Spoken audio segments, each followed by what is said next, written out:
नमस्कार। जसलन क्लासेस में आप सभी विद्यार्थियों का एक बार फिर से स्वागत है। आज हम फिर आप सभी के लिए एक बहुत ही अच्छा और महत्वपूर्ण टॉपिक लेकर आए हैं जिसका नाम है उपसर्ग। परीक्षाओं में भी ये भी आते हैं और बहुत ही ज़रूरी होते हैं क्योंकि इनका अर्थ अगर आपको एक बार समझ में आ गया तो कभी गलती नहीं होती है। तो हमें लगा आज आपको उपसर्ग के बारे में जानना चाहिए और उसे समझना चाहिए, बस इसीलिए आ गए हम आपके सामने उपसर्ग टॉपिक लेकर। ठीक है, फिर समय बर्बाद नहीं करेंगे और सीधा पढ़ेंगे किसके बारे में, उपसर्ग के बारे में। यहाँ हमने परिभाषा के साथ ही लिखा है। वैसे सबको पता है उपसर्ग का इस्तेमाल कहाँ किया जाता है, शब्द या मूल धातु के पहले किया जाता है, लेकिन फिर भी हम कुछ थोड़ा अलग बताने की कोशिश करेंगे जिससे आपको जल्दी समझ में आ जाए। ठीक है, तो सबसे पहले हम बात करेंगे हमेशा की तरह शब्द जो हमने यहाँ ऊपर लिखा है उसका अर्थ क्या होता है। उपसर्ग हमने यहाँ लिखा है। वैसे उपसर्ग का शाब्दिक अर्थ होता है समीप रखा हुआ, यानी जो भी मूल शब्द है उससे पहले यानी पास ही हुआ, लेकिन उप धन सर्ग इन दोनों को अलग अलग किया जाता है। उप धन सर्ग, धन शब्द का मतलब आप पता है ना, हम प्लस को धन बोलते हैं। ठीक है, तो मनी नहीं। ठीक है, उप धन सर्ग, तो इसमें उप का अर्थ होता है समीपार्थ रखा हुआ यानी समीप, और सर्ग का अर्थ होता है, सर्ग शब्द ये जो यहाँ लिखा है उसका अर्थ होता है सज्जनता यानी सृजकता, वाचन के हिसाब से कहा जाता है। तो ये होता है उपसर्ग का, यानी शाब्दिक अर्थ अगर हम बिल्कुल शॉर्ट में कहें, ठीक है, तो इसका मतलब होता है समीप रखा हुआ, समीप रखा हुआ या समीपता की दृष्टि से कार्य करने, यानी मूल धातु से पहले इसका इस्तेमाल किया जाता है। तो समीप ही हुआ, तो उपसर्ग का अर्थ होता है समीप रखा हुआ। तो हम यहाँ इसको ऊपर की तरफ लिख देते हैं, उप समीपार्थ और सृजनता। तो यहाँ लिख देते हैं हम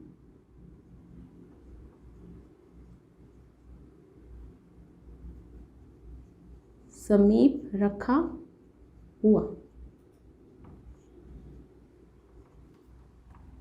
ये होता है उपसर्ग का अर्थ। उपसर्ग जो भी अर्थ होते हैं वो उपसर्गों का प्रयोग आप कहीं कह सकते हैं स्वतंत्र रूप से नहीं किया जाता है।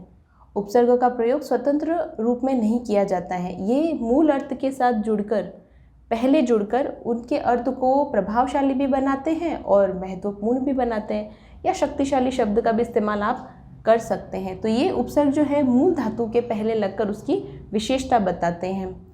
वैसे उपसर्ग शब्द का अर्थ समीप रखा हुआ तो होता ही है, इसमें एक और चीज़ ये आती है, जब ये मूल शब्द के साथ जुड़ते हैं ना, या तो वो उसमें अर्थ परिवर्तन कर देते हैं या उसमें कोई नई विशेषता लेकर आ जाते हैं। उपसर्ग जो भी शब्द हैं मूल धातु से पहले लगते हैं जब, तो वो उस शब्दांश को जो है या तो उसमें परिवर्तन ला देते हैं यानी बदलाव, ठीक है, बदलाव लेकर आ जाते हैं, या फिर उसमें कोई नई विशेषता लगाते हैं। किसमें? उस शब्द के अर्थ में, उसे हम बोलते हैं उपसर्ग। देखिए हमने परिभाषा में लिखा है इसको, जो शब्दांश किसी शब्द के पहले या से पहले जुड़कर उसके अर्थ में विशेषता या परिवर्तन लाते हैं उसे उपसर्ग कहते हैं। अब परिभाषा तो आपने खूब बार पढ़ी है, जुड़ने के बाद उसका अर्थ भी होता है, लेकिन दो तरीकों से, एक होता है विशेषता, दूसरा होता है परिवर्तन। परिवर्तन की जगह आप इसमें बदलाव भी लिख सकते हैं, बदला हुआ शब्द भी मिलता है, किताब में लिखा होता है, ज़रूरी नहीं सब किताबों में सेम हो। तो परिवर्तन और बदला हुआ रूप बोलो तो भी चलेगा, यहाँ बदलाव, यहाँ पे विशेषता। जैसे देखिए हम यहाँ पे लिख देते हैं, एक शब्द हम यहाँ पे लिख रहे हैं आपके लिए, इसे आप उदाहरण ही समझ लीजिएगा। हमने शब्द लिखा ज्ञान, या चलो ज्ञानी लिख दिया। अभी सबको पता है ज्ञानी का मतलब क्या है, जो विद्वान, यानी जिसको सब नॉलेज हो, सब ज्ञान हो, तो हम उसे क्या बोलते हैं, ज्ञानी। तभी तो हम कोई ज़्यादा क्लास में होशियार हो, हर किसी का आंसर देते ना, तो ऐसा नहीं बहुत मेहनत करता है, पढ़ रहा है, अच्छे से जवाब दे रहा है, वो हम नहीं कहेंगे ज्ञानी बाबा आ गए, ज्ञानी बाबा आ गए, समथिंग चिढ़ाने के हिसाब से कह देते हैं। बाकी इस शब्द का बहुत महत्व होता है। ज्ञानी यानी पूर्ण, किसी भी चीज़ के बारे में आप पूछो उनको सब पता होता है, उसे हम बोल सकते हैं ज्ञानी। अभी ये शब्द एक बहुत अच्छा अर्थ दे रहा है, लेकिन अगर हम इसके आगे कोई उपसर्ग शब्द जोड़ेंगे ना तो ये फिर से परिवर्तित हो जाएगा। कैसे? ये देखिए यहाँ ये पूर्ण है, ठीक है, इसका अर्थ है ज्ञानी का। अगर हम इसके साथ में अधन ज्ञानी, जोड़ दिया ना हमने, अब ये बन गया अज्ञानी। अभी भी इसका एक अर्थ है, पहले सिर्फ ज्ञानी था, ठीक है, तब भी इसका एक अर्थ था, अब हमने इसमें अ उपसर्ग जोड़ दिया है, फिर भी इसका एक अर्थ बन रहा है अज्ञानी, बिना ज्ञान का, जिसको कोई तरीका पूछ लो सवाल या ज्ञान ही नहीं हो उसको, वो होते हैं अज्ञानी। ज्ञानी जिसको सब कुछ पता हो, और अ जोड़ते उसका फिर से अर्थ बदल गया। तो बदलाव का कार्यक्रम किया गया है यहाँ पे, बिल्कुल किया गया है। तो किया है तो क्या हो गया, वो उपसर्ग हो गया। इसे हम क्या कहेंगे, अज्ञानी, उपसर्ग से जुड़ा हुआ है ना। वैसे ही बहुत सारे ऐसे शब्द होते हैं जो मूल धातु रूप तो पता है ना आपको, हमने बता रखा है, जो एज इट इज़ लिए जाते हैं संस्कृत के, वही हिंदी में लिए जाते हैं उपयोग। ट्रांसलेट कीजिए, ठीक है, तो वो आ जाते हैं, तो वो मूल शब्द होते हैं। जैसे एक मूल शब्द हम अगर कोई भी ले लें, क्या लें, हाँ यहाँ लिख देते हैं, अगर हमने ये शब्द ले लिया हार, जीत हार वाला हार, ठीक है। अब ये हार गले का हार समझो, जीत हार वाला समझो, अभी तक ये सिर्फ हार है। अब अगर हम इसके साथ उपसर्ग लगाएंगे ना तो इसके खूब सारे शब्द बन जाएंगे। कैसे, देखो, हार से बन सकता है हाँ आहार, नहीं, आ और हार बन सकता है, आ है ना आगे लगा है, ठीक है, आहार, प्रहार, संहार, कुछ इस प्रकार के शब्द बनेंगे। यानी मूल शब्द तो है, उसके साथ में उपसर्ग लगने पे वो देखो या तो परिवर्तन लाएगा या विशेषता लाएगा। एक विशेषता का बता देते हैं हम आपको, यहाँ लिख देते हैं, ठीक है, या बोल दें, ठीक, लिख ही देते हैं।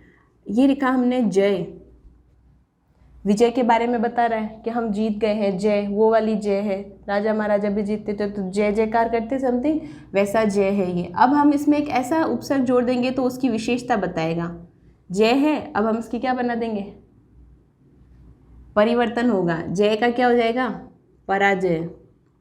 जीते हैं और अब हार गए हैं, एक युद्ध में जीता है, एक हार गया है, तो जय से पराजय। विशेषता का देखो, विशेषता से ही याद आ गया हमें, तो हम विशेषता का ही बता देते हैं ये शब्द का, ठीक है। अभी यहाँ पे क्या लिखा हुआ है, देखो विशेष, अगर हम यहाँ पे ये लिख दें केवल शेष, देखा तो याद आ गया, यही ले लेते हैं, ठीक है, शेष दिया हमने, ठीक है। शेष यानी कोई भी काम करते हैं उसमें कुछ ना कुछ चीज़ें बच जाती है तो हम कहते हैं इतना शेष बचा है, बाकी का इस्तेमाल हो गया है।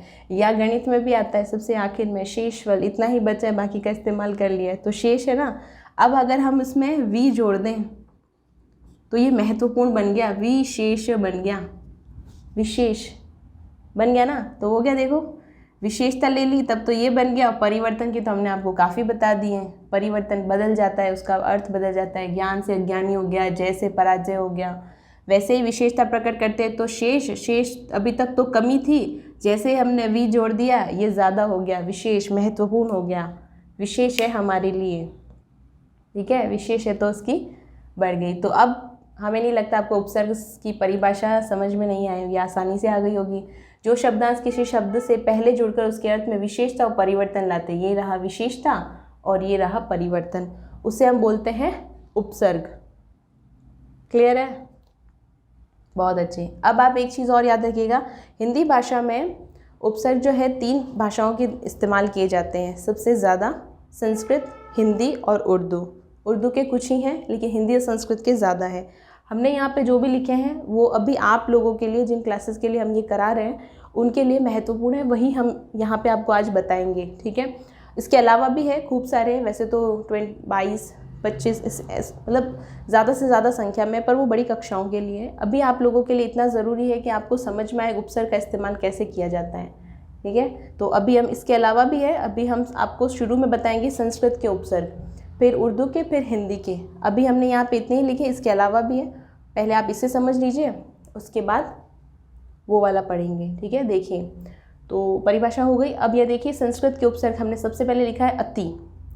एक बात याद रखना है, यहाँ पे हमने उपसर्ग लिखा है, आप चाहो तो अगर ये लिख रहे हो तो इस वाले सेक्शन के ऊपर लिख दीजिएगा उपसर्ग, यहाँ पे अर्थ और यहाँ पे सारे शब्द हैं, उपसर्ग लगा के जो बने हुए शब्द हैं ना वो सारे हैं। तो अति जो है संस्कृत का उपसर्ग है, ये आपको याद ही रखने पड़ेंगे, इसकी कोई ट्रिक नहीं है, ये आपको याद रखने पड़ेंगे। कोई बात नहीं, 3 4 5 बार आप बोलोगे तो याद हो जाएगा। कैसे? अति अनु अप अव आ उप, हो गया। अति अनु अप अव आ उप, बस ऐसे लिखिए और याद हो जाएगा। तो अति का अर्थ होता है बहुत ज़्यादा, अति का अर्थ होता है बहुत ज़्यादा, ज़्यादा बहुत इस्तेमाल कर सकते हो। अब आप इसको लगा के देखिए, अति सुंदर, बहुत सुंदर, आया ना? पीछे नहीं लगाना है, हमने पढ़ा है उपसर्ग मतलब धातु, मूल शब्द क्या है? सुंदर, सुंदर से आगे लग रहा है तो आगे की तरफ लगा के आपको उसको देखना है। तो देखिए, अति यानी बहुत, अति सुंदर, बहुत सुंदर। अतिरिक्त, बहुत अधिक, रिक्त, ठीक है। अति कोमल, बहुत कोमल, इस प्रकार लगाना है, ठीक है। अनु का अर्थ होता है पीछे, अनु का अर्थ होता है पीछे, ये हमने पहले बता रखा है। कहाँ? अनुस्वार वाले में, है ना? अनुस्वर के पीछे, वैसे ही अनुस्वार, अनु पीछे, अनुकूल, अनुरूप, अनुशासन। बस आपको ये अर्थ याद होंगे ना तो आसानी होगी आपको इनको लेने में। बाकी बच्चे तो फटाफट से रट लेते हैं, 4 से 5 के लो, प्रॉब्लम ही ख़त्म, ठीक है। यहाँ लिखा है अप का मतलब होता है बुरा और हीन, अपयश, अपमान, अपकीर्ति, बुरा ना, बिल्कुल बिना यश का, बुरा मतलब हीन भावना से हो तो बुरा ही है फिर वो तो, ठीक है। अव का मतलब होता है गिरना या बुरा। यहाँ पे ये देखो सेम है, लेकिन याद रखने के हिसाब से आपको वैसे रखना है। बुरा मतलब बुरा गुण वाला, बुरा नीति वाला, यानी अवनीति, बुरी नीति, समथिंग, अवमानना, कुछ इस प्रकार से। फिर आता है आ, यानी तक। आ का मतलब होता है तक, आजन्म, आमरण, आगमन, जन्म तक, मरण तक और गमन तक, गमन में। अब संस्कृत के उपसर्ग में और हम बात करते हैं दुर, प्रति, निर, सु और सम के बारे में। ये सारे उपसर्ग हैं, ये इनके अर्थ हैं और इनसे जुड़े हुए हमने कुछ शब्द यहाँ पे बनाए हैं। आप इनके अलावा भी बना सकते हैं, बहुत अच्छा होगा। दुर, सबसे पहले लिखा हुआ है दुर। दुर का अर्थ होता है बुरा, अच्छा नहीं, बुरा, ठीक है। तो बुरा से शब्द बनेंगे दुर्जन, बुरा जन, दुर्घटना, दुर्गुण, बुरे गुण, सगुण, सगुण का हो जाएगा दुर्गुण, तो दुर्गुण। फिर आता है प्रति। प्रति का मतलब होता है या तो आप उसको हर में भी ले सकते हैं या उल्टा भी हो सकता है, दोनों हो सकते हैं, हर और उल्टा। जैसे ये देखो, प्रति क्षण, हर क्षण, समय में बोलते हैं ना हम क्षण प्रति क्षण, तो हर क्षण, प्रतिदिन, हर दिन, और प्रतिनिधि। प्रतिनिधि शब्द सुना होगा आपने, कहाँ? प्रतियोगिता में, कहाँ सुना? बताइएगा, प्रतिनिधि का इस्तेमाल शब्द कहाँ किया जाता है, बताना। निर, निर का भी अर्थ होता है बिना। दूर है तो बुरा, निर है तो बिना, ऐसे याद रख लेना। हम ऐसे याद रखते थे, दूर बुरा निर बिना, दूर बुरा निर बिना, जुड़ रहा है ना? याद करने का तरीका है, हम ऐसे करते थे तो हमें वैसे पता है। दूर बुरा निर बिना, प्रतिहर, करके देख लीजिएगा, याद रखने के तरीके हैं, हम जैसे करते थे वैसे आपको बता रहे हैं। दुर्बुरा, प्रतिहर, निर्बिना, बिना से हो जाएगा निर्जल, बिना जल के, निर्मम, निर्धन, बिना धन के। आगे शब्द लगाना है, अर्थ अपने आप लोगों को समझ में आएगा, समझ में आ जाएगा तो फिर वो किस में हो गया? उपसर्ग। आगे की तरफ ही जोड़ेगा, प्रत्यय लगा के मत कीजिएगा, प्रत्यय भी है, इसके बाद हम प्रत्यय ही पढ़ाएंगे आपको। फिर लिखा है सु, सु यानी अच्छा और श्रेष्ठ। यहाँ पे आप अच्छा भी इस्तेमाल कर सकते हो, श्रेष्ठ भी, इसीलिए हमने दो दो लिखे हैं। ज़रूरी नहीं ये लगाओ तो ये नहीं आएगा, उससे कोई फ़र्क नहीं पड़ेगा, अर्थ पता चलेगा आपको। ये देखिए, सुकर्म, अच्छे कर्म, सुपुत्र, सुपुत्री, सुपुत्री लिखना, सुपुत्र, सुपुत्री, अच्छी लड़कियाँ, लड़कियाँ सब अच्छी होती है, सुपुत्र, सुपुत्री, कुपुत्र, कु भी आता है पर वो हिंदी में आता है, संस्कृत उपसर्ग में नहीं, कु भी आता है, उस पर हम कुपुत्र लिखेंगे। यहाँ पे सुपुत्री, मजाक कर रहे हैं, सुपुत्र भी होता है अच्छे, तो अच्छे पुत्र या अच्छा श्रेष्ठ पुत्र। सुगंध, अच्छी खुशबू है ना, तो सुगंध। फिर आता है सम, सम का मतलब होता है साथ और पूर्ण, साथ में, ठीक है, सहित का भाव देता हो जो। सम्मान, साथ, संपूर्ण और संबोधन, ये शब्द तो इस्तेमाल भी होता है हिंदी में बहुत बार, तो संबोधन। तो ये हो गए संस्कृत से, इससे पहले वाले थे वो, और बाकी ये हैं 5 ये हैं। तो ये अभी तक के आपके संस्कृत के उपसर्ग हैं। ऊपर वाला सेक्शन आप लिख चुके हो, नीचे नीचे वाला लिख लीजिए। इसके बाद हम बात करते हैं उर्दू के उपसर्ग, उसके बाद हिंदी के। उर्दू के ले लेते हैं, वो थोड़े ज़्यादा, हिंदी के कम है, तो एक ही, इस वाले एक ही बोर्ड पे आ जाएंगे। उर्दू के लिए थोड़ा करना पड़ेगा, तो पूरा ही क्लीन कर देते हैं। तो ये वाला आप लिख लीजिए, उसके बाद हम उर्दू के उपसर्ग के बारे में बात करते हैं। उपसर्ग में हम अब बात करते हैं उर्दू के उपसर्ग के बारे में। जितने भी उर्दू के उपसर्ग हैं उनके बारे में हमने बात की है। यहाँ पे देखो हमने वही लिख दिए, उस तरफ तो हो गए सारे उर्दू के उपसर्ग, और ये है उनका अर्थ और उनसे जुड़े हुए ये शब्द हैं। सबसे पहले हम बात करते हैं बे। बे का अर्थ होता है बिना। बे का अर्थ होता है बिना। बिना से बनने वाले शब्द कुछ देखो, यहाँ हमने लिखे हैं बेईमान, जिसका ईमान नहीं होता, बिना ईमान का बेईमान। बेरहम, बिना रहम का। बेगुनाह, बिना गुनाह, जिसने गुनाह ही नहीं किया वो बेगुनाह। तो बिना शब्द आप जो अर्थ है इसका यहाँ आगे लगा के देखना, शब्द बन जाएगा। और एक बनता है इसमें बेचारा। बेचारा, बेकार, बेचार या बेकार, ये भी बन सकते हैं। फिर है खुश। खुश का अर्थ होता है अच्छा, हैप्पी, अच्छा, खुशहाल, खुश दिल, खुश नसीब। खुशबू भी हो सकता है इसमें। उसके बाद लिखा हुआ है ना, ये भी एक उर्दू का उपसर्ग होगा, उसका अर्थ होता है नहीं।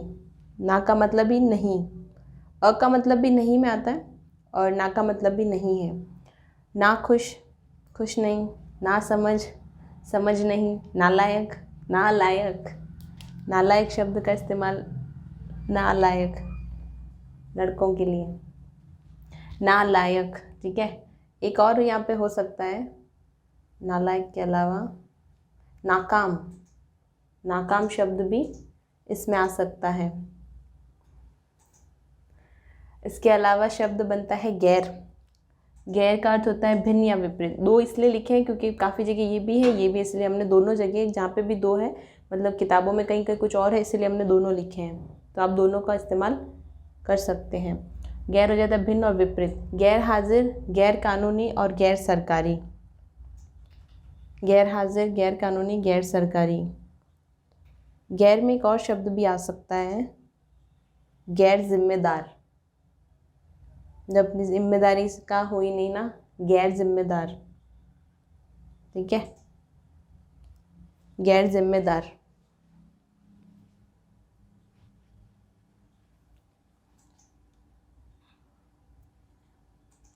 दो मात्राएं यहाँ पे, ठीक है, ये ध्यान रखिएगा, यहाँ पे दो मात्राएं। गैर, गैर हाजिर, गैर कानूनी और गैर जिम्मेदार। उसके बाद है गैर। गैर में होता है भिन्न और विपरीत। गैर हाजिर, गैर कानूनी और गैर जिम्मेदार। गैर में एक और शब्द भी आ सकता है, लिखा तो नहीं है बट गैर जिम्मेदार।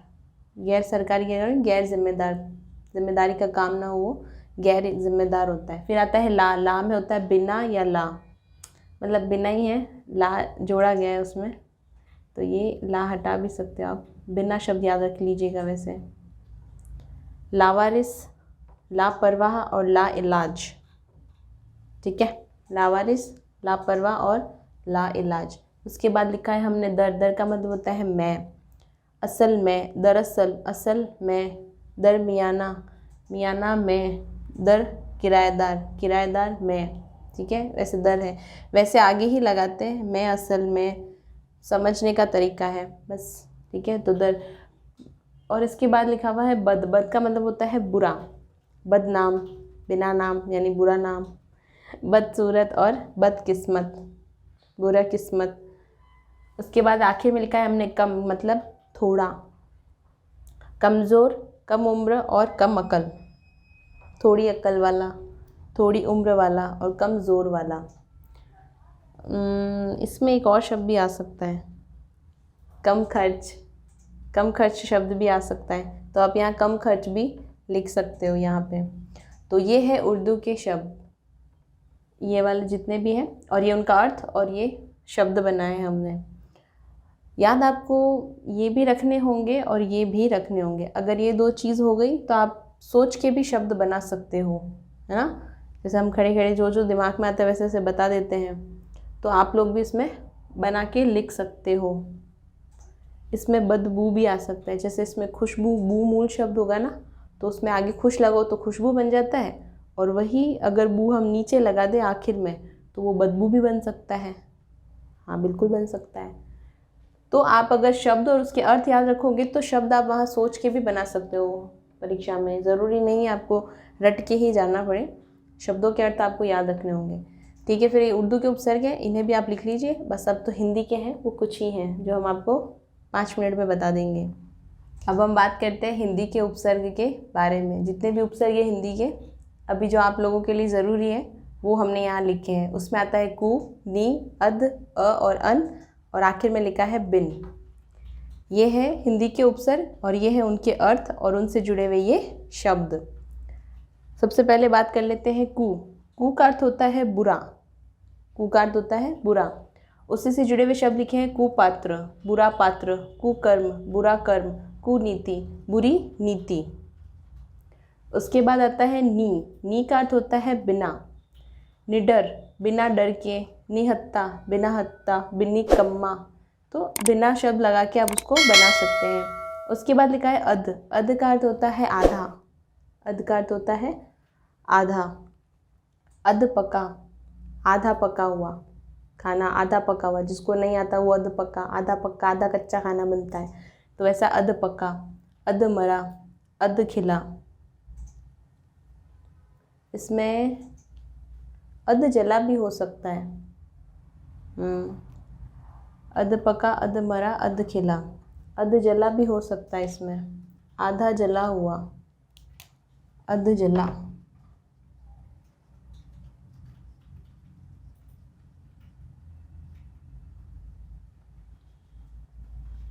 अध जला। उसके बाद है अ और अन, दोनों साथ में ही लिख दिए। दोनों का अर्थ ही नहीं होता, इसलिए हमने दोनों को साथ में लिखा है। अ और अन का अर्थ होता है नहीं। अ से अनाथ, अन से अनपढ़, फिर अ से अछूत और अन से है अनचाहा। अनाथ, अछूत, अ के हो गए, और अन का हो गया अनपढ़ और अनचाहा। ये तो दो ही हुए। एक एक और बता देंगे आपको, इसमें तो 3 हो जाएंगे, अ के भी और अन के भी। उसके बाद लिखा हुआ है बिन। बिन का अर्थ भी होता है बिना या रहित, दोनों में से कोई भी हो, आंसर सही होता है, तो बिन से हो जाएगा बिन कहा, बिन सुना और बिन मांगा। ठीक है, बिन कहा, बिन सुना और बिन मांगा। अ और अन से, अ से और बन सकता है अज्ञानी। इससे पहले हमने लिखा था, तो अ से आप याद रख लीजिए अज्ञानी। यहाँ लिख देते हैं हम, अ का हो जाएगा अज्ञानी। और अनपढ़ और अनचाहा में एक और ऐड कर दीजिए, अन का बन जाएगा अनहोनी। अनहोनी, ये हो गए 3। ठीक है, अ के हो गए 3, अनाथ, अछूत और अज्ञानी, और अन के हो जाएगा अनपढ़, अनचाहा और अनहोनी। बिन कहा, बिन सुना, बिन मांगा, बिन ब्याहा, बिन देखा, वो बन सकते हैं। इसमें अध जला हो गया। निकम्मे में आप एक और लिख सकते हो निठल्ला। निठल्ला शब्द भी इसमें आ सकता है। कुपात्र, कुकर्म, कुनीति, इसमें एक और कु से बनाए तो कुपोषण। कुपोषण भी इसमें आएगा, तो कुपात्र, कुकर्म, कुनीति और कुपोषण।